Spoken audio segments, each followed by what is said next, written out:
आज मला इथे खूप आनंद झाला. गोवा बुक फेस्टिवलमध्ये मी आले आहे.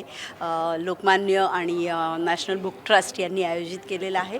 आमच्या पुण्यामध्ये प्रचंड प्रतिसाद मिळाला अशा बुक फेस्टिवलला. आणि आज गोव्यामध्ये इतका छान प्रतिसाद आहे, इतकी मुलं आली आहेत सकाळपासून खूप मोठ्या संख्येने. आणि गोवा हे रसिक लोकांचं गाव आहे. त्यामुळे इथले रसिक वाचक हे या संधीचा नक्की लाभ घेतील अशी मला खात्री आहे. पुढचे 4-5 दिवस चालू राहणार आहे हे प्रदर्शन. आणि गोव्यातल्या प्रेक्षकांना माझी नम्र विनंती आहे की वाचन संस्कृती टिकवण्यासाठी आपणच प्रयत्न करायचे आहेत. आपण असा पण करूयात की प्रत्येक घरातून आपल्या मुलांसाठी, आपल्या शेजाऱ्यांसाठी, आपल्या मित्रमैत्रिणींसाठी पुस्तक खरेदी होईल आणि हा फेस्टिवल यशस्वी होईल.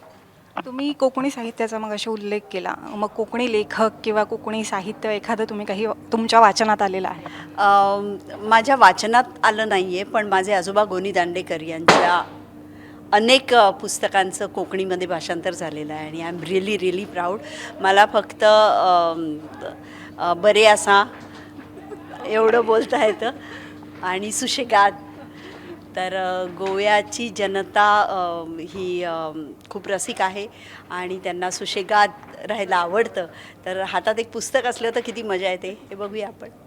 पण एखादं असं कुठलं पुस्तक आहे जे तुम्ही वाचलं आहे आणि त्याच्यावर तुम्हाला एखादं अभिनय वगैरे करण्या आवडेल का? माझी खात्री आहे अशी अनेक पुस्तकं कोकणीमध्ये मला मिळतील. आणि हे फेस्टिवलचा उद्देशच तो आहे की मला कोकणी पुस्तकांच्या सेक्शनमध्ये जाता येईल. आणि कोकणी खाद्यकलेबद्दलचं तर पुस्तक मला घ्यायचंच आहे, ते मी ठरवून आले आहे. पण एखादी उत्तम साहित्यकृती इथे मला मिळेल याची मला आशा आहे.